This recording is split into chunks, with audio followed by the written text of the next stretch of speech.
goals, dreams and goals, dreams and goals. Get results. All right, what's going on, everyone? Dustin Gutkowski here with the DG Show, and we're gonna get some real tea today with DG. So I got Jay here from Ghost Adventures, and so this is crazy because I actually watched this show back in 2008, I think the first one, Bob Mackey's, right? A crazy show. It was like, I had never seen anything like it. You guys kind of pioneered it. So you're our guest with us. You guys have a new series coming out. But I want to welcome you, man. Thanks for stopping by with us. And if you see me on my phone, guys, it's because I got so much notes for this. So if you see me on here, this is where I'm going. So look, man, tell us a little bit about you. So yeah, I mean, I've been doing Ghost Adventures for, it's been over a decade now, like 14 years I've been with the show. But before that, I've always been an artist. I'm a creative at heart. You know, I was a musician. My first love was always music. Oh, wow, really? And that kind of like what got me. I started like, remember my parents got a VHS camera like back in like the early 90s, like one of those big, huge with the big tapes, and they were filming home videos. And I remember taking that and I started making music videos for like whatever little junk band I was playing with at the time. That's awesome. And I just started, and I learned how to shoot, I learned how to light, I started editing. I remember I got my parents to buy me 2 VCRs, so I would hit play, kind of cue up what I wanted, and then hit record on the other tape and like do my edits that way. That's wild. And then just have videos and just making music videos. Loved it. And then after that, I was like, I can't just go to a 9 to 5. You know, I went to school for computer programming, was like, I don't want to sit at a desk typing code my whole life, you know, and I was like, I need to get out there. I need to just create. And I got lucky. I kept pushing and kept going, and I started working in film and TV as, you know, either a sound guy or a camera guy or, you know, art department, kind of picking up any gig I could and just started working that. And then eventually just took off from there. And you got your job, so you started with him as a sound guy, what, 2010, I think it was? 2010. I was working a lot. I was based in like pretty much New York City area, so I was doing a lot of reality TV at the time. And when Ghost Adventures first started, they used to hire a local sound guy everywhere they went. Oh, wow. And if you've seen the show, sometimes we're in the middle of nowhere. We're like nowhere, Nebraska or something, you know? And shout out to nowhere, Nebraska. So it's a lovely place. Yeah, we love it. And like, you can't always find good professional crew people there, so they were having issues, so they decided to bring on a full-time sound guy. I was doing this tow truck show, like chasing tow trucks around Philly, which was ridiculous. We had bulletproof vests, like we would just listen to police scanners and then just show up at wrecks and stolen cars and shootouts and all kinds of stuff. And that company that ran that show also ran Ghost Adventures. And I say ran, they're like the production companies, so they handle the logistics, things like that. And then they were like, hey, we got another gig for you, you know, fly out to Vegas. They flew me out here. We drove out to the middle of the desert out in Goldfield, Nevada, which is kind of like, there's this hotel there, which was kind of known for the original documentary. They called it Brick Flying on camera. Wow, that's here. The original documentary they made, and that's kind of what catapulted them into getting the show and, you know, their success. And so that was the first episode I went on, and it was just a gig at first, you know. And did you think it would get to here? I had no idea. I still, even to this day, I'm still like, come on, like, what are we doing? This is a dream, right? Like, I'm just gonna wake up and be like, oh yeah. Chasing tow truck drivers to like Ghost. Right, yeah. What was like, so you started as a sound guy, 2010, we're 2024, it's crazy. Yeah. And the first one was here in Vegas, because this is where you guys are all based out of, right? Yeah. How, like, so when you got started with this, and your first one, like, you guys just had a new show air, which we'll talk about, right? House Calls, and you got Ghost Adventures. Like, what did you really think, like, the first time? Like, you know, because, look, and talk about this, too, because I'm a fan of the show, right? I think what you guys done is incredible, and I appreciate good work, and seeing someone have the success with his 26 seasons and over 14 years, that's amazing, right? And so, your first thought, though, did you think it was real as an outsider? Yeah, for sure. No, I hear you. And even to this day, honestly, I still approach everything skeptically. Like, I'm a believer, but I still approach it skeptically. I don't want to just instantly be like, oh, it's always Ghost, it's always this. I try to like figure it out and try to either prove or disprove or just figure out whatever it is. And we'll show you in the show, like, if we call it debunking, where like if we find something like, oh, the air conditioner was on and that's what was doing that, you know, we might freak out at first, but then we'll be like, oh, okay, this is what it was, and we show you. So I'm always skeptical still. And when I first started, you know, I was just the sound guy, but like, I come from my background, rewinding, is that I believe in the paranormal. I've had experiences as a kid. Growing up, I played the Ouija board. I had all kinds of that stuff, messed up things happen. So I was always into it. And then, you kind of go on in your life and you kind of like lose touch with that stuff. So when the show called, it was like almost like this flooding back of like, man, like this is meant to be. Like I was into this stuff, and I love the idea of, I love knowledge. Like I'm a nerd, I'm a geek at heart. Like I love learning, I love knowledge. So like being able to explore the unknown has always been like a passion, really. So it's amazing that it's all kind of come together and I get to still do that today. But at first with the show, I didn't know what to expect. And as a crew guy, I worked a lot of TV, and a lot of TV is crazy. Yeah. It's edited, it's twisted, you have producers telling you what to do. First thing I ever noticed when I first walked on Ghost Adventures was that there's no producers telling us what to do. There's no network telling us what to do. That literally, Zach, he's the boss. It's his Really? baby. So he's calling the shots, everything. He decides on the spot. We show up. And even to this day, like we show up very little information. We know a little bit of history. We maybe have a couple interviews lined up, and that's it. And we show up, and he's like, all right, he starts looking around. He's like, let's go over here, let's explore this. And we discover things, and we go with it. It's almost like real life detective work. It's kind of like, we show up, and we're like, all right, that's just whatever we get, we make it work, and we kind of figure out which way to go from there. It's not pre-planned. It's not overproduced. Do people know that? Is that something that's because I've watched? Do people talk about that a lot? I mean, maybe. I'm sure this time, like so many years, I'm sure some people know of it, but a lot of people seem shocked by it too, because it's not normal TV. Like it's not how TV is produced. Yeah. And I remember being the sound guy, and I worked that first episode, and when I saw the episode come out on TV, I was like, wow, that's what really happened. Because I'm used to working other TV shows that like you're there, you see what happens, and then they twist it and edit it to be whatever they want it to be. Ghost Adventures wasn't like that. I was actually impressed, honestly. I was like, wow, this is authentic. This is like the real deal. They're not twisting it and trying to paint any certain pictures. Like and even to this day, we present it as it is. As it happened. And people say it's fake. And when I first saw it, I was like, I thought it was going to be, no, this is no disrespect to this show, but the Bigfoot show, I still love it. But the Sasquatch, they're banging 2x4s. I'm like, this is great, right? Like I've always had this skit where we talked about wanting to get a couple dudes in like a Sasquatch costume, like run across the street to like create chaos, right? But I mean, they've never found it. What I love about what you guys do is that it's not over the top every episode, right? Like some episodes you've like, oh my God, this is wild. Yeah, when you encounter something that crazy, you're going to have a crazy response. There was one where I remember this episode like so vividly, where it was the shadow hand that came around Zach. It was like crazy, massive, but it was like some of the shows you kind of watch, you're like, okay, nothing really happened. Like you got some stuff, but nothing. There's ones that go. I like that you guys do that because it does seem authentic, and I think that's why you've been obviously Preachers Required, but you don't go 14 years if you're fake and edit. Right, exactly. And is it like, so there's I've heard this. You guys don't cast for anything other, like you don't cast. The only thing you do is you set up a couple interviews with like locals, right? Yeah, like the four of us on the show, we all naturally got on the show. Zach and Aaron were the original. Zach came up with the show. He basically brought on Aaron as his first camera guy. So they've been together since the original documentary. Billy was actually a Vegas DJ and saw the documentary and was like, man, that's an awesome show. This goes way back. Reached out to Zach on MySpace. Wow. And like, got his top 8. Yeah, let's go. Got back there and was like, hey, I love the show. Like I'm a DJ, come out, like we'll hang out. And then they became friends. And then, Billy doing DJ stuff, he knew audio and started doing like audio analysis. And then I think Zach sent him out to like, I think somewhere like out in the desert, like some desert town, was like, just go out there and experience it. And he went out there and had crazy experience, was like, I'm hooked. And he was hooked in the paranormal. And then same with me, like they needed a sound guy. So they brought me on.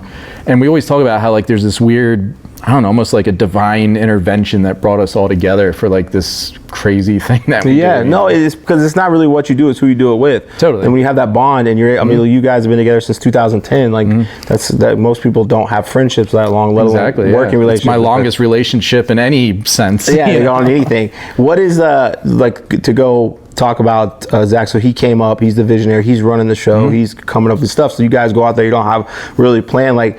And that's kind of the vision for the DG show, right? Like people want, well, what are we going to talk about? Well, I have a few lines that if we do, but Right. I want to be in people's natural element, right? 100%. Like we want to be in, just talk through, have a candid conversation, because I feel like those are the best way it flows. When you have a question like, "What's yours to start? What's your favorite color?" Right. It's It becomes bland. It's more authentic. It's the real thing, and I think that shows. I think people catch on to that. You know, it's one thing I love hearing from people is that like they find us relatable. They're like, "Oh yeah, these are just some weird like dudes that like fart and tell jokes and mess with each other and then hunt ghosts." You know? Well, how is it working with Zach, and like what are some of the like the great things? Because like you see this dude like, "Hey bro, you know, jack dude, in shape, good looking cat, well spoken," and you're like, this guy hunts ghosts. Like what's like, how is it working with him? How is it working with those guys? I mean, he's a workhorse. He like doesn't stop. Like as a friend of his, I wish sometimes I'd be like, "Hey man," like, but like he's dedicated more than anybody I've ever seen. Love like that. it's his baby from start to finish. You know, we go out and we film. When we're done filming, I have like a couple little things I'll do, but like the rest of the time, the rest of the week's off, I'm off. He's planning the next one. He's going through the edits of the last one and signing up, you know, like finishing up episodes. Like he's every single day he's like in it nonstop. That's awesome. You know, and like I said, there's sometimes I'm like, "Man, just take a trip, go like, do something," you know, but like he won't, like he loves it. And I appreciate that too. I respect that, you know, and I think that's it's his drive, his, you know, devotion to the project that keeps it going. Yeah, keeps it. So we have the new show, House Calls, right? What is different about this than Ghost Adventures? Yeah. So House Calls, we wanted to, I think like after so many years doing this, we wanted to be able to give back to like, you know, we've learned so much. We've all been through so many crazy experiences on and off camera, our personal lives, that we wanted to like, and I don't know, when we travel the country, we always hear from people too, like, "Oh, like, you know, besides this abandoned mental hospital, my house is messed up, or this is messed up, like, you know, my aunt's having problems here." And we just heard this all the time through the community, and we just wanted to be able to help. We wanted to be able to give back. So we came up with the House Calls idea, where we focus on individual people's homes. Oh wow, yeah. And so we go out, well, first of all, we started by basically like putting out a call, like, "Hey, if you're having trouble and you need help, send us a video, like explaining what's going on, show us some of the evidence." And it was insane how many people reached out. And that kind of like, I knew there was a lot. I know people all across the country, all across the world have experiences, but to like see so many people that actually feel they need help was like, holy shit, like that's another level. Too much. And honestly, I wish we could help everybody, but like obviously we can't. So then, you know, kind of funnel it down and eventually pick, you know, people that we feel are more in dire need, that we, you know, the urgency of the case, basically, like who needs the most help. And then the four of us kind of like watch their video. We kind of talk about like, all right, this is what's going on. And then we go, Zach stays back because like I said, he's planning the next Ghost Event. We're not stopping Ghost Adventures. We're still doing Ghost Adventures in between. So he plans that. And then myself, Aaron, and Billy will travel out, just the three of us, to the location, to the house. We meet with the family. We basically go through an interview process, kind of like detectives. We kind of figure out what's going on, why, how, when did it happen, what was going on when it happened, you know, and then we dig into the history of the land, the history of the family, just trying to figure out what could be causing all this. And then the three of us investigate with our camera operator, Lauren, and we try to document evidence, and then we basically do a cleansing of the house. And then after all this, Zach kind of goes through all our evidence, everything we encountered, and then he meets with the family via Zoom and basically almost plays paranormal doctor, like gives them like a diagnosis of like, this is what we think's going on, and this is what we suggest you try to do to get help and be able to like, you know, live in your house without fear. And this just aired, right? Yeah, this season two just premiered, and it's wild. It's different because I feel there's so much more at stake. Because it's personal. It's a house, like an abandoned hospital in the middle of nowhere, Nebraska. Right. It's not there's like no one hurting necessarily. Yeah, you're going in there asking for it. Almost. Yeah, when we go to these homes, like, and you could. That's what gets me is like there's certain cases where like we start talking to the family, and you could just feel their pain, and you could feel like they might be on the edge of getting a divorce. Like we've encountered people that are on the edge of committing suicide. We've like encountered people that are like just starting to like be like, oh, I might start going back to drugs and you know what I mean? Wow, like it's driving them that insane. And also like the paranormal activity, there's people being pushed. We just had an episode where the guy's mom, like he bought like this old haunted house that was like a dream of his, like, and he wanted to make an attraction, like a haunted house attraction, but his mom lives in there. Like that's where she's living right now, and she's been pushed down the stairs by nothing multiple times, and like actually had a fear for her life, like in a physical sense. So that was a tough one, you know, like, and just dealing with these people, like, you know, it's hard because like we've all been there, we've all gone through personal experiences. So I feel their pain, you know, and I think rewind even 5-10 years ago, people didn't talk about it as much. You know, I think that's one good thing with our show and the paranormal community. Like, it gives people an outlet where like they a safe space where they can actually start talking about it. Where like, I mean, even rewind 50 years ago, you'd probably get locked up for like being like, oh yeah, I see and hear things over here, and be like, yeah, you're going to the mental hospital. You know, you were in there. What do you like? Why? So season 1's and we got season 2, and I know you can't probably go into too much detail because it hadn't aired, but like, why should someone watch this season 2? Like, what's a hint of like one of just a crazy episode that's going to happen? So there's an episode, I don't know, like 14 years in, I've been doing this a long time. There's points where I'm like, I think in my own head, what else could I experience? I've seen apparitions, I've seen full-on ghosts, I've seen things move, I've seen things lift off the ground and go flying by themselves. I've been dragged backwards, I've been scratched, I've witnessed exorcisms, possessions, rituals of all kinds, like you name it, like I've seen it. Like, so in my mind, I'm like, what else could there be? This house call season, I experienced something I've never experienced before. And that just blows my mind. And still, honestly, to this day, like, I wish I could explain it because it would make me sleep better at night. Yeah, but you can't explain it. You know, I can't. And basically, just to like I can explain kind of what happened. We went to a house, and this house was claiming it was very evil, possibly demonic activity that they were dealing with. The second I walked through the threshold of the house, I got violently ill.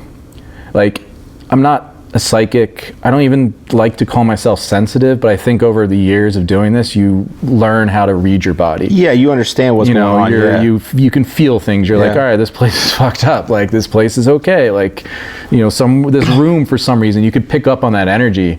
But when I walked in that house, it was like, it knocked me out. Like, and I never felt anything like that. And it was so bad that I actually had to leave the interview. And I went back out. I was like, sorry guys, like I got to go outside. And I like sat in the SUV for a while, just trying to like, I was also scared, like, is something wrong with me? You know? And I went through it. I'm like, no, like I feel like I'm okay, but just this came out of nowhere. Apparently, and then I find out the lady is like, oh, that happens to me all the time. That's one of the things I feel. I just get like violently ill, like these waves of violent, you know, like sickness feeling. And I pushed through and I went back in, and, you know, it felt like the wife was the one that had the main maybe attachment or something going on. So we decided to do a cleansing for her, and she was kind of reluctant at first, which was kind of a sign that like, all right, you don't want us to do it? Well, we're going to do it. Yeah. And during the cleansing, she gets up, she walks over to me. I'm sitting down because I'm still not feeling well. She grabs my shoulder and she just stares at me with this like really creepy stare. And she like says something. I don't even remember what she says. She says something. It felt very cryptic, and then walks away. And then like that moment, I got worse. Like, we almost feel like whatever was attached to her passed on to me at that moment. And she went outside and was like, I feel good now. I'm better. Like, and I felt worse. And then fast forward, I kept going, I kept pushing through. Towards the end, you'll see we catch this visual evidence that we got on a device we use called the XLS, which maps. It's basically a 3D mapping system, and it maps this figure that I'm basically calling out. You know, not to go into the storyline, but I'm basically calling out like something, and it appears, and we make contact, and I have a physical reaction that I've never experienced before, that literally, like, it was like something out of like The Exorcist or like a movie. It was so surreal to me that it fucked me up for a while. Like, how long did it, I was gonna say, what was the aftermath of that? That's the tough part. We film every other week. So like, it's been 14 years, every other week doing this. I go home, I maybe relax a day, I catch up on some things, I do laundry, you know, and it's like almost time to go back out. So it's like hard to almost even sit back and like take in what just happened. Like, we go so quick where all of a sudden I'm like, oh shit, that did happen. Like, and it's like when the new season comes out, it's almost like watching these like messed up home videos. Like, oh yeah, that's what happened. That's what it is. That's, you know, so it's tough to process sometimes. And I don't think people see that, right? Like, you see, we talked earlier, it's like you guys are in in a spot for a home or a ability for 8, 12, 16 hours until you get it. And we see, you know, basically 30 minutes and probably of footage because you're interviewing people, whatever. So we're seeing 25, 30 minutes of footage, right? Of an all night affair. But you also don't see, like, I've always wondered this is, and for people that maybe fans are skeptical, for you guys, what is, like, it doesn't go away right away. So when you left that house, you felt sick for how long? The sickness kind of passed the next day. It was kind of lingering a little bit, but it kind of went away after that. Once I got away from the house and got a good night's sleep, I instantly was starting to be like, okay, it's progressing to get better. And I think at this point, like, I've learned how to get myself better. And that's what we do in house calls. We offer this information. So you're doing the same stuff that's helped y'all. Right. So I, you know, kind of like, I like to ground myself, you know, basically fill myself with positive energy, like go into nature. I love playing music, like anything that grounds me and makes me just happy. Like, I'll engulf myself in that, you know, and kind of not let any of the negative energy basically grow and overtake me. If you guys, like, and I'm like, I have so many questions with this, man. Because I think it's like what people feel is that, all right, has something happened that you guys haven't been able to get rid of? And maybe over time, right? But what's been like an event at, you know, outside of house calls, Ghost Adventures, or whatever? And I know you guys have a new season of Ghost Adventures coming out in what, few months? So we don't have an official date, but we've been doing them. We have a lot. So season 27? Yeah, I think it'll be season 27. 27. Wow, that's crazy. Has there been, like, what's the craziest story that maybe happened to you personally, and then maybe one to one of the other guys, where if I remember, I thought one of the guys had to take a little break for a little bit, or something happened where they took a little break or something? I don't remember back in the day. I know, like, Aaron, I think early on, he like quit briefly. Yeah. I think before the show, like, he did the documentary and he was kind of like, I don't want to do, like, it's too intense, and it kind of questioned a lot of his beliefs and like everything. He's kind of like, he never experienced anything like that. Wow. So I know it shook him to the core, and he like took some time and was like, I don't think I want to do this. And then ultimately he was like, you know what? No, I'll do this. And I've been there. I've had moments, you know, I've had stuff follow me home. I actually have gotten a divorce because of this stuff. And it's been a while, but my ex-wife used to be our photographer. So she would do like behind the scenes photography, promotional photography for us. We were filming actually in Denton, Texas. Oh, wow. At the, I don't know if you know, Goatman Bridge or what? Goatman's Bridge. Holy shit. Yeah, dude, Goatman's Bridge, where we're at. Yeah, we were filming at Goatman's Bridge, and oh man, fuck that place. Sorry, I don't know, this is a family-friendly thing. No, dude. Hey, bro, fuck that place. First of all, ain't shit in Denton, Texas anyways. I don't think any of us. So, but yeah, we were at Goatman's Bridge just filming. We were doing our interviews still, and it was weird because everything we were learning was like, it affects women a lot. And then all of a sudden we look over and she's behind the scenes at this point, just doing like behind the scenes photography.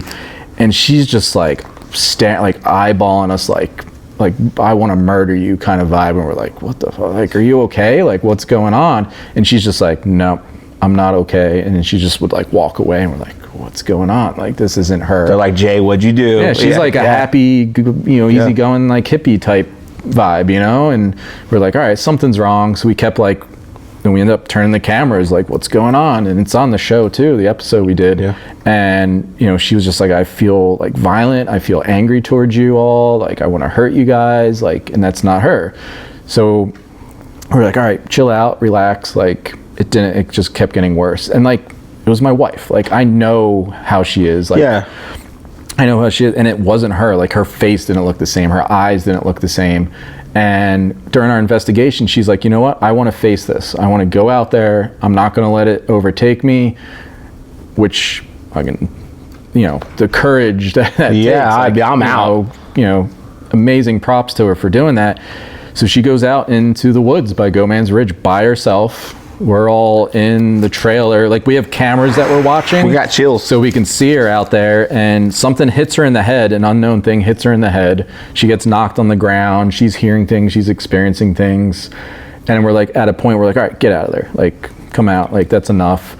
And basically, from that point on, she felt an attachment, and it just drug her down. It wore her out. And then over the course of a few months, it like at home, it started wearing between us, and I kept trying to help and like offer like things, and like it drove us apart. Fortunately, I think like it caused her to drink a lot and kind of go down that path, you know, and eventually like we just got to a point where we're kind of like, all right, we can't, and we separated, you know. And we were like, you know, you can just stay home, like you don't have to work, like take a month or two off, just clear your head. And she just couldn't shake it. And then we got divorced, and then thankfully she seemed to get better overall. Once she just kind of totally just stayed away from it and stopped feeding into it. And you know, and I'm sure it doesn't help even just me still going on the road and coming back with this stuff. And then eventually she kind of, you know, was able to break free from it, but it definitely took a very personal toll. Yeah, but and that's the thing is like if for people it's fake, why would you go through that if it's fake? Because you don't see that on the cameras. No, you don't. I mean, you saw her go out there, but you don't see that. Like people's lives are ruined, right? Like that's the tough part. Like, and I get it. It's TV. I get it. Like 90% of what's on TV is bullshit. Like, so I get people thinking that, you know, but like I said earlier, like I wish. You know, I wish I could explain these things. Like, it would make me sleep easier. It would make my relationships easier. It would make just like day-to-day life easier sometimes, you know? And like, thankfully, you know, like I said, like after so many years, I've developed my own way of shaking these things off and so I feel like, and all of us, I think we're all in a better place now. Where at the beginning, you didn't know what you were doing. We're learning as we go. You're literally playing fire with the devil. Yeah, like and like to investigate, like you want to open yourself up because you want to experience it. So we would open up, but we didn't know how to close it down. And I think that's something we've learned over the years, and that we like need to be able to close down, like leave work at work, and when we like clock out, like how do you do that when it follows you home, man? Like, and it's still tough. It's tough. So you're not married? Is Zach married? No. Is Aaron? Aaron's married. He's married. And Billy's married, And Billy's married, so too. And I was gonna say, it's got to take a toll on the person. Like what you covered. And how do you? I mean, has I'm sure because Zach's the instigator, and he's the guy. He's been affected a lot. I mean, honestly, I remember before he started the museum here in Vegas, he kept stuff at his house. He had things, and then I remember one night he freaking out and was like something just dragged him out of his bed. He's woken up and thought people broke into his house because there's straight people like hearing footsteps and walking around and things moving, you know, and we're like, I've seen him get afraid, like in his own home with nobody around. And it was so much, that's kind of almost what inspired the museum, was that like, he's like, I got to get the shit out of here. But he's like, I still want it, and we want to experiment. We want to like be able to like, you know, see what this stuff can do. But he's got to get it out of his house. Wow. And that's ultimately kind of, I guess, the original spark that started, you know, him to build the museum. Have you guys done an episode inside the museum yet? Oh yeah, too many. Too many in there. Like, and not that we've done too many, but but the museum is an intense place. Yeah, actually, big thing that we did was during COVID. Actually, when COVID broke in 2020, our show got shut down. Like most shows, you know, it was like, all right, we don't know what's going on, you know. So it was like, we're done. And at that time, everyone's like, this could be years. Like, who knows? And we're like, shit, like, we might not be able to film. Did y'all just hear that? Dude, did you just hear that? Yeah. Shut the fuck up, bro. Hold on. Dude, shut the fuck up. We have that, right? Bro, stop. There's like something, holy shit. Did you see when I was on Sean's podcast? And like something broke and flew off the wall. Bro, look at this. Yeah. Look at this. Dude. Yeah. So I was like, I thought you moved the camera. I thought, something popped. That's what and then I saw y'all, so at first I was like, everything can be explained, and I was like, hey man, we're good. And then I saw y'all look, because I thought you hit that camera, and I saw you move, and I go, man, we're gonna pretend that didn't happen. And then I started getting chills. I was like, holy shit, right? Like, that's crazy. You know what's funny? Another day. I was gonna say, hey man, let's do it at the museum. I was gonna say, let's do an episode at the museum. I'm out, bro. We're not doing that. A follow-up episode at the museum. Oh my God, that's crazy. Yeah. So you feel like it's not just the sound, like there's a energy too that you can feel, dude, right? that's man. I was like, we're getting a new room, we're moving. Like, but that's so my go. Go. I'm like, holy shit. I was trying to think. So we were, of course, talking about the museum, which makes sense, because I mean, that's another thing. The museum too. Like, Zach was showing me like security footage, people just passing out and like like all kinds of things flying, like moving. But anyway, so COVID. We didn't know what we were going to do, fate of the show, fate of the world, you know, we're like, what's going to happen? So Zach pitched to the network, why don't we do Ghost Adventures Quarantine? Just the 4 of us. We got campers and we lived at the museum for 2 weeks straight. And we investigated every single night, and we basically made a 4-part mini-series of our experiences there. What was the craziest thing that happened in that? There was so much. I remember, so he has like a jail room that has all like murder memorabilia. There's remains of Charles Manson in there. Holy shit. Yeah. And so we brought in a giant Tesla coil. Which a Tesla coil basically is like it creates an energy source and emits it into the atmosphere. And the theory is like, could this give spirits energy to manifest, move things, kind of give them the strength they need? So we're blasting this thing and it's intense. And I'm in there by myself and with this crazy energy source and surrounded by like Ted Bundy's murder kit and Charles Manson's ashes, I think, are over here, and just like all kinds of, the clown, John Wayne Gacy's paintings and stuff. Like it's a crazy place. And it's just energy and you could feel it. And I just started getting out of my head. Like I felt like I wasn't really there. And for some reason I reached up and I started touching it, and you see like the electrics like now going into me, and it hurts, and I'm like being electrocuted. And I got this overwhelming feeling was that like, it's crazy to say, and I don't even know if we fully like put this into the show. Like it felt like I was a murderer being executed.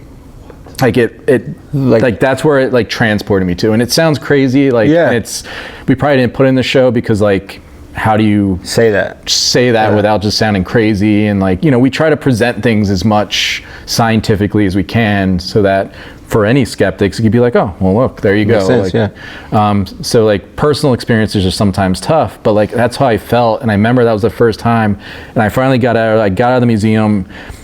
And it's not me. I'm an easygoing, happy, positive guy. I walk right out. Zach's like, what's going on, Jay, from Nerve Center? I storm past him. I go right in my camper and I just slam the door. And I remember just sitting in there and just being like, what the fuck's going on? Like, what happened? Like, I don't feel like myself. And that was a very scary moment, because it's when you feel like you're not yourself and you're not in full control of your body, like it takes it to a whole other level. How do you, like, I know you guys talk about it, but like when those experiences happen to you guys, how do you get over that? I know you got to do some things, but like what's one or two things that you do? I know you said music, you got music out, but what do you do that when it doesn't go away? Yeah, I mean, music is a big thing for me, and I tell anybody, like I think it's a very personal journey. Like if someone's religious, pray. Go to church, do your thing. If you're not religious, don't. Like, just do whatever you feel is right for you. And for me, it's music. For me, it's nature. For me, it's like playing with my dog, like, my family, like just being in positive energy as much as I can. I like, I'm not a religious person, but I feel like spiritual in a sense. Yeah. So like, I'll spend time with like, we use Palo Santo wood, which is a wood from South America. It's pretty much like a sage that you burn and kind of like do smudging and stuff. But Palo Santo, I always find works better. Do you do that? Do you have to do that after every show? Not everyone, but we definitely do a good amount. Sometimes we do it before we even leave. There's times, there was recently, not too long ago, technically it's probably been almost a year now. We did an episode out in Salt Lake City, literally an island in the middle of Salt Lake. And I got sent out to the woods by myself, and I got attacked by something. Like, it scratched my stomach, it knocked me over, like I was running around. I ended up breaking my ankle, which, there you go, another thing that like, this isn't bullshit, like this is our lives. Like, I broke my ankle. I didn't know it at the time, but then it took a week later and it fully just dislocated on me when I was stepping, and it just went plop and just popped out, God. But at the end of that episode, I remember like we had a device that like the XLS that can map, and it maps like human figures. It wouldn't map me. Like, it was glitching out. Like, for some reason, we've never seen it do this. It wouldn't be able to map me.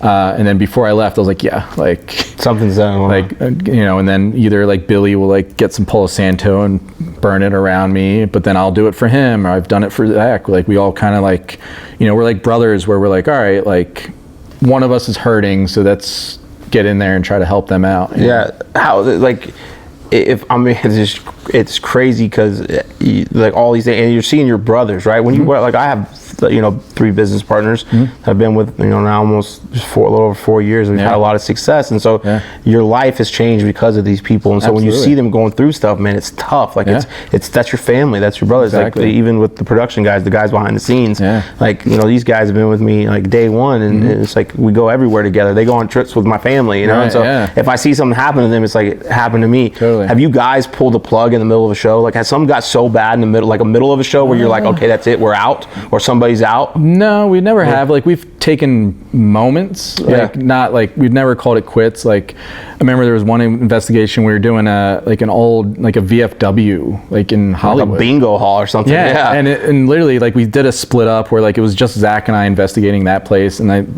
Billy and I went and investigated the actual Hollywood sign. We had access to go down to the Hollywood sign. A quick story, there was a lady back in like the 50s or 60s, a wannabe actress that kind of wasn't making it, and she like climbed up on the letters and like jumped off to kill herself. Holy shit. And then literally she got called to audition to be casted in a project like a day or two after that. Wow. So there was like her ghost kind of supposedly that area. So they were investigating that, and Zach and I were investigating this VFW, which everything in our interviews was like, oh, our friend Hans here, he passed away, we think it's him. So it was like lighthearted. We get in there and it just went dark. Like it got super evil feeling, and just we were terrified, and we literally ran out of the building and we sat outside for probably a good half hour, like shit, like something's in here. Like this is, it was caught off guard too. Like we weren't expecting that, and like we literally ran out and had to like sit down for a minute and kind of be like, all right, like we're not giving up, we're going to go back, but like we need to take a breather for a minute. Do you guys like, I mean, I know there's obviously people a lot of times freak out about ghosts. I've had some weird stuff happen to me after my brother passed away. I would say it's unexplainable, but some of it makes me feel good, right? Like have you guys had that? Like on the flip side too, is like moments where it's made you feel good, or maybe brought some closure to you or somebody else, like things like that, like any of those stories? Absolutely. I mean, I hear from fans a lot that just our show gives them hope, like gives them the idea that there's more to this world than just this, and when they have lost a family member, they feel like, oh, like they're still there, there's still part of them there or something. But I remember that we did an investigation, I forget where it was, but we were investigating, and we brought the woman in for a bit of the investigation who lives there. It was this big, huge, like mansion style home. And we brought her in, and we were using a spirit box, which basically scans radio frequencies really fast, where like, but we'll get responses. We'll ask questions, and then we hear voices that come through. And then basically what makes it like, holy shit, is that you can put it in the computer and you see like, for anyone that's ever messed with audio, you have a waveform. So you see like the waves of the audio, and every little peak is a new station. Like it's so quick. It's like, and we'll get sentences and responses like, that span over like 16 states. So it's like, it's not radio. It's not something that's coming through that's just like, oh, like that's what it is. Like you can see that, oh no, like this one voice, this one sentence, this one word together is actually across multiple frequencies. And we were doing this home with the woman, and we were using the spirit box, and I wish I remembered, but a word came through. It was a very elaborate, like a word that wouldn't mean anything to anyone else, or right? But it was like a very like odd word. Like, I don't know. I don't even want to say like to mess it up, but it was a very specific word, and we kind of dismiss it. We're all like, all right, whatever. We look over. She's like, oh my god. She's like crying. Like we're like, what? She's like, that's our word. Our word. Like so, her mother died in the house, and they always kind of said, they're like, hey, if you die, if you can come back, this is our code word. And the code word came through clear as day, and she was just like, and it's something random. It's like, was it astastic? Right. It wasn't like, it wasn't like a common word. It was something like, I don't know, it was something, and like, but she lost it in a good, beautiful way. You know what I mean? Like she broke down, but it was like, so, it makes you feel good. It's like, exactly. It's there. It's I've had my wife so my wife used to give me shit for watching the shows. Like, that's not real.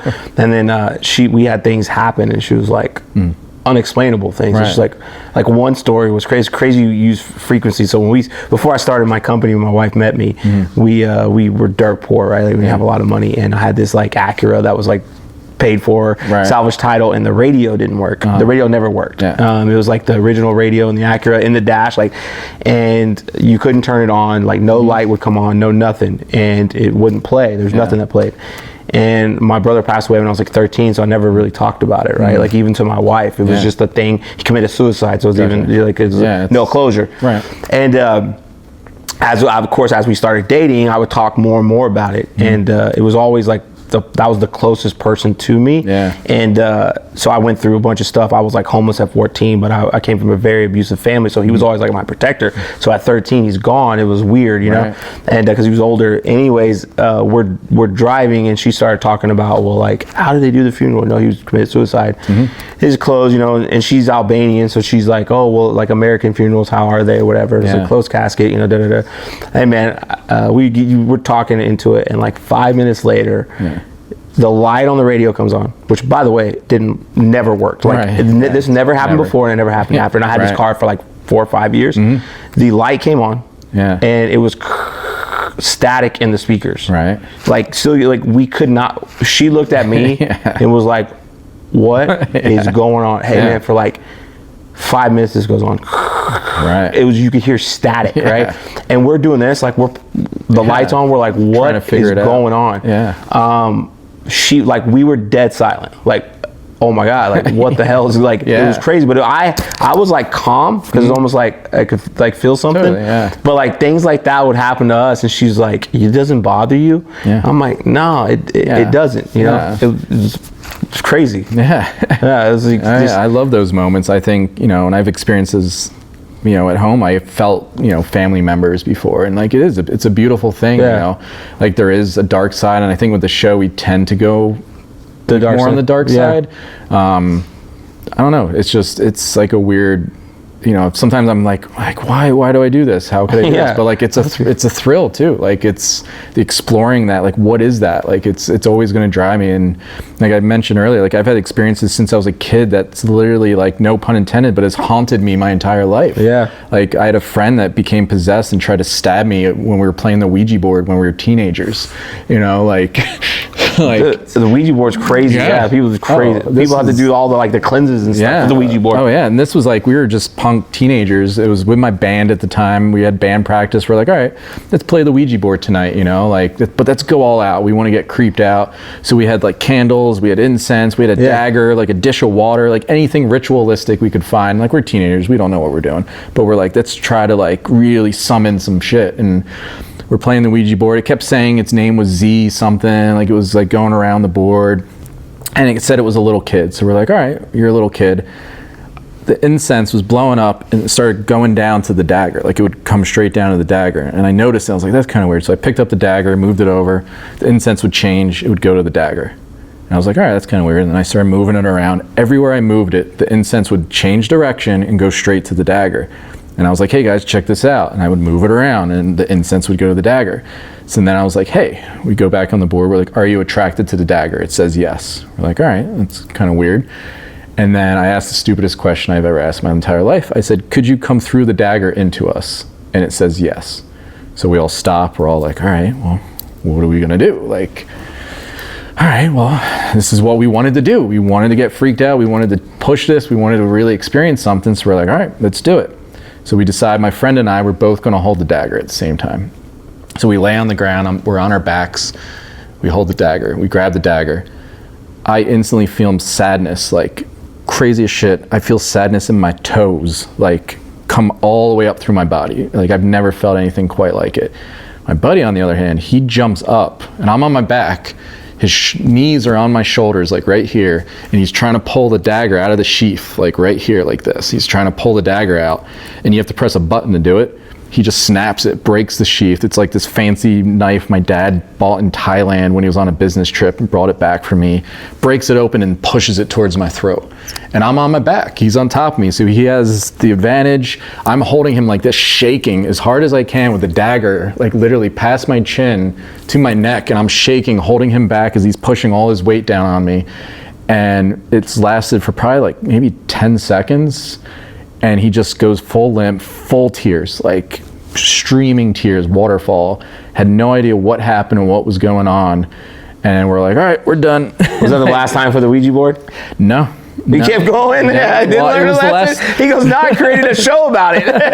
It was the last time for a long time. That night we stopped. Obviously, we're like, all right, that's messed up. Let's all go home and just call it quits there.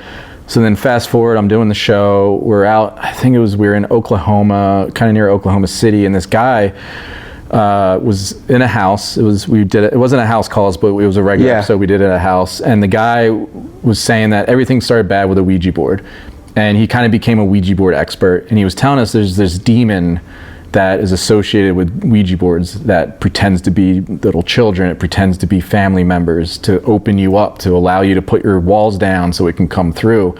And it would say its name, Zio. And I was like, oh shit. Like, I remember we were talking to this little boy spirit who obviously like wasn't. Yeah. And it kept saying its name was Z and then kind of just move around the board. And I was like, that's weird. And at this point, like I've talked about this story since, but like at that time, no one except for like very personal friends knew this story. So we get to a point where we're investigating. We're like, all right, we should probably do the Ouija board. Just try it. And then we were in the house with the guy, and this guy doesn't know me at all. And I don't even know him. And we start playing the Ouija board. It's just him and I doing it. I was like, I'll do it. Let's do it. And I'm like, have we met before? And it says yes. And it's like, okay. And I was like, what did you try to do to me? And it like spells out stab. And then it spells out kill, and it spelled out knife or whatever. Like, I forget exactly how it went, but I was like, oh shit. Like, and then I know for a fact this guy, like if he's moving it, he has no idea about these things. And I was just like, all right, this is some legit This shit. is a real deal. Yeah.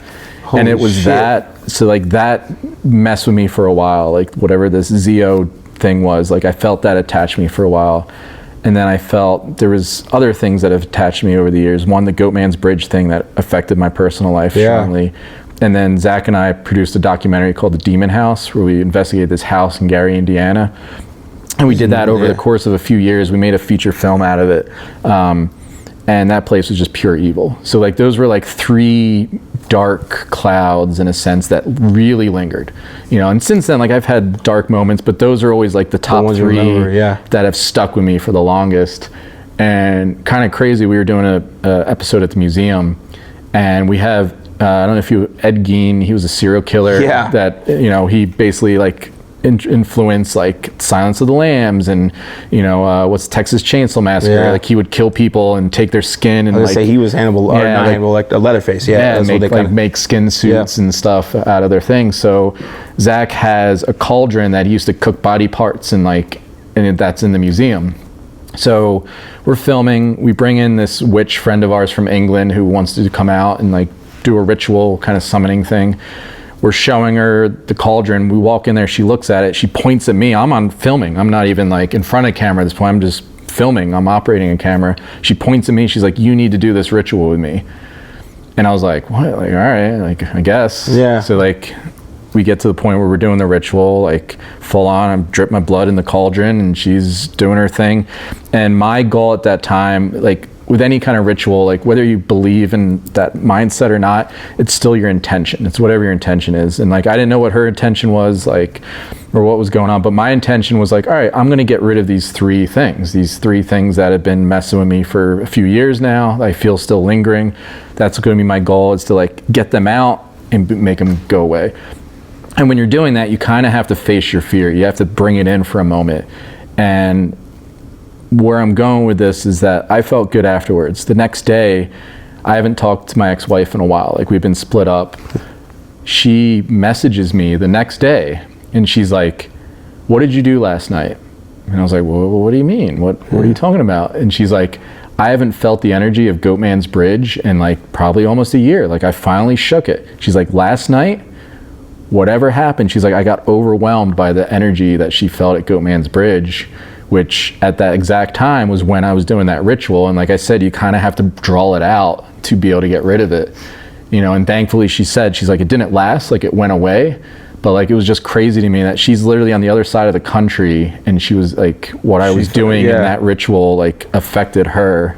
It's just It's crazy, you know. It's just crazy how it all ties together. It's like with Goat, man. That's just I know there's the bridge, but it's not a house. It's just the area, right? Yeah, it's just woods. Yeah, it's just woods. I don't. What did they say exactly happened there? I remember it was obviously there's a goat man, but yeah, it was an old goat farmer who used to like bring his goats over there, and then he ended up getting hung from the bridge or something like that. Like they killed him and hung him on the bridge, and then haunted it over there. You guys did. One of the ones I was like super fascinated with, or a place, is Winchester Mansion too. Like, how crazy was that? Because that's like, I want to go there so bad, right? I remember we caught a picture of something like reaching out of a mirror. Yes, I was crazy. I was gonna say that was there's two moments that I remember Bob Mackey's, because that was like the original OG first one. There was one where I saw it was just kind of a crazy thing because the angle they were at, it caught. Like, it was like the camera caught it, and so there's like, you know, you thinking this is fake, but it was like the camera caught this hand coming around to like grab. It was either Aaron or Zach, but then there was actually a camera on them, so you could see that there was nothing there. Like, it was crazy. I remember that one like vividly, and I remember the Winchester Mansion because there's always a place that I was super fascinated with, like staircases leading to nowhere. It's a really cool place. I mean, it's funny, like what I remember of it is that it's not even paranormal. It was just messed up that I was skateboarding in the parking lot and I broke my ankle. Skateboarding, don't skateboard. Isn't that crazy? Like, you know, I don't think it was anything paranormal, but that was we've done that place twice, and it was the first time we were there. I used to skateboard on the road, and that was the last time I did that. You did that? I remember that. I remember it was like a hand came out or something. Yeah, it came out of the mirror. How crazy like being in that, like, and you guys get to go in places most people don't get to go. Like, if we go tour, how was the energy in that? Because I mean, it really was responsible for so many. What's cool too is like, even if it's something that like gives tours, things like that, when we're there, it's just us. Like, so there's nobody else. We get these places abandoned by ourselves, and I hate to say it, but like that was almost like a pro of quarantine and the COVID times, was that like we were trying to get into these big locations. Once we figured out a system where we're like, okay, we could travel, we could do this safely. Places were still closed down, but it was like, all right, we can get into the Cecil Hotel now, which like they never let people in there because they're always booked. They're always like, still, it's an active hotel. We did the Comedy Store in LA, which has shows every single night, but is known as haunted. But like, they have shows every night, so we can never do it, but they were shut down. You know, we did Joe Exotic Zoo out in Oklahoma from the Tiger King, you know. How crazy was that? How was that? That place was nuts. Like, absolutely insane. We actually did, we did a lot. It was a 2-hour special, but like, I remember one particular moment we went, they still have Joe's trailer there, which is trashed because like apparently no one really liked him. So once he went to jail, they would let like horses roam in there, and like they'll piss and shit everywhere, and it was demolished. It was just destroyed. It was like roof was caving in. But we're in there and we're investigating, and we picked up like our evidence. It was crazy. It was like this whole evidence chain, and that's what we love. Like, I mean, we love any evidence, but like when you get like a series of events, like one thing happens that leads you to this, and then something happens that leads you to this, like it just keeps carrying. That was a prime moment when that happened, and we ultimately found an object. We found it was tucked up in the closet, and everything we were investigating, like all the evidence was drawing us to this point, and we're like, what is, like, is there something up there? Like, what's going on? Like, and we reach up in the closet and we find this hat, and it had all these pins on it, and it ended up being one of Joe's lovers who accidentally shot himself. I don't know if you've seen Tiger King, but like the dude that accidentally shot himself, it was his hat. And we get it and we're like, holy shit, like it's his hat. So we think that's who we were communicating with, was his lover. And then we go through a point where we're like, oh, is this what you want? And we like put it down, and we put like a cigarette out for him because we knew he smoked. I think he had his pipe was there, so we put his pipe out, and we just started getting like these like thank you like evidence. I can't remember exactly what it was, but it was so intense that like I remember it was a moment where like it was Zach, Aaron, and we literally like were jumping up and down, and we all hugged. We're like, holy shit, this is great, this is insane, you know, like this like interaction we had. And then we took the hat to one of the guys working there, and we're like, hey, what's up with this hat? And he's like, oh, that's his hat. And like Joe used to torture him and like would take it from him and hide it to like kind of be like mess with him and kind of torture him a little bit. So like Joe must have hid it. And then his spirit basically led us to go get it, which was so surreal. That's crazy. That is crazy. So we got season 27. Yeah. You guys have already started filming for that film for it. What is, and again, I obviously too much, but I feel like there's a lot of hype around this season. It's huge, right? Every season we kick it off, but it just feels like, as someone that watches the show and knows, what is special about this show? B27. Is there again, and there's something like, why should people watch this show? Because you got House Calls, which I love, it's great. It's a different vibe. It's more personal, I feel like, a different audience. But this is like, you guys go to these crazy places. What's special about this, or maybe a place that y'all go to that people would know? That's Yeah, I think the new season, I think what still I think is amazing, and what we're doing is we keep pushing what we do. You know, I feel like we never just settle. We never just stick with like the same concept. We're always trying to figure out from like a scientific point, like what can we do? How can we push the boundaries? How can we document this stuff even further? More detail, more information. Like we want to eventually solve like 100% what this all is, which like honestly is almost a never ending, like in reality, like we'll probably never officially 100% know, but like that's what we're going for. And this new season, we bust out like some really high tech equipment. We're using like 3D mapping LiDAR systems that can like literally map massive locations to like less than a centimeter, and we're finding anomalies in that and things that like shouldn't exist. So we're just trying to push the barrier. We're trying to take, one thing I've been doing, I don't even think it's necessarily even on the show. Like you'll see things we do on the show, but I'm collecting data basically where we'll use different types of recorders that like, and each recorder like has a frequency rate, or a sample, like, it records here. I'll use specialized microphones that can pick up sounds we can't hear that are like low end frequency, dialed in to pick up low ends, and other things that are picked up high ends. I have a recording studio, I play music, so I have like a mass array, and I know like this microphone's this microphone's this, and we'll set them all up and we'll like record. And then if we find an EVP, we're finding like, oh, this EVP is only on that microphone, which is only in this frequency range. Wow. So like my long-term goal is to kind of really eventually like be like, what, we're finding these EVPs, these voices are only appearing in this specific frequency range. And then from there, we can even narrow down and use microphones that are dialed into that exact frequency range, and either get more, or like just knowing that like that's where it's coming from. Yeah, you literally answered my next question. I was gonna be like, how far is too far? Right? But I was like, why, man? You guys are doing like I always think it's not what you do, it's who you do it with. And I love watching the show because I think you guys like vibe, and I like good people, and I see that that's part of it.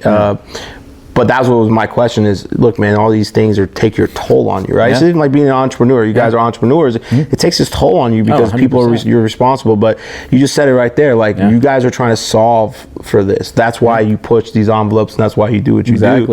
Is to solve. And that's amazing. I love that, because then there's a rhyme to the reason, right? Like why you're doing it. Are there any special locations you guys do this season that just the kind of like cool locations, or maybe something like, oh, this? Yeah, I mean, I know there's one. I think it's going to be a 2-part special, not necessarily special, but a 2-part episode. We were kind of in the middle of nowhere, Utah, that had skinwalkers and aliens. Like it wasn't just ghosts. Like it expanded to such a bigger, like it's not far from, what's it called? Skinwalker Ranch or whatever, like that place. The whole area. It was kind of up near that area, and we encountered some stuff. We found a cave that we found like people doing skinwalker rituals, like, which like is basically summoning these entities to like go out and carry their bidding and do all this stuff. And that one really got me. That one affected me. There was a point where I almost blacked out during that episode, not even actually before the investigation. It just, something overtook me, and I felt like I was just gonna like literally just black out of nowhere. And that's the thing, we're on TV. We have to like meet physical requirements. We need insurance. There's all that kind of stuff that you have to have. Like I get physical, so I know like it's not something medical. Like this is something that hits me. So that one was nuts. We just did an investigation. I don't know, it probably won't air for a little longer, but I took a 2-hour helicopter ride literally into the middle of nowhere, between Idaho and Oregon, like just out in the middle of nowhere. And basically we did it because we were filming, it had like a whole underground system where the Chinese workers, that's where like they were forced to live. And I felt like that's just, it's a terrible way. It's a dark part of our history. But like we face that and we encounter that a lot. And I took a 2-hour helicopter ride to a site of a massacre that had happened to a group of Chinese workers who were panning for gold, and they were just massacred down. Like, I think it was like 20 something of them just murdered, and all their gold was stolen. And so I took this helicopter ride out there, and I did a Buddhist blessing for them, because they've never had closure, they never had anything. So I did like a Buddhist, like basically a funeral blessing for them to help them. And then, you know, we get back and we're filming, and, you know, we end up getting evidence that, without giving it away, like, they're aware of what I did. Holy shit. Yeah, you know, that's crazy. And that was just like, but that's why you do what you do, right? You're trying to prove to this, like, and solve for something, man. So not only like helping a living person, like I felt like I helped spirits in a sense, and that's just, it's wild. Does this make you, and I'm not trying to get religious by nature, because I think there is a difference between being religious and spiritual, and for sure. Does going through what you're going through, does it bring you closer to God or anyone else happen, or do you think, does it make you more religious, or does it make you move further away from religion? And does it make you more spiritual? Appreciating it's tough, like, because there's no direct answer. Like, I'll say that it doesn't make me go more religious.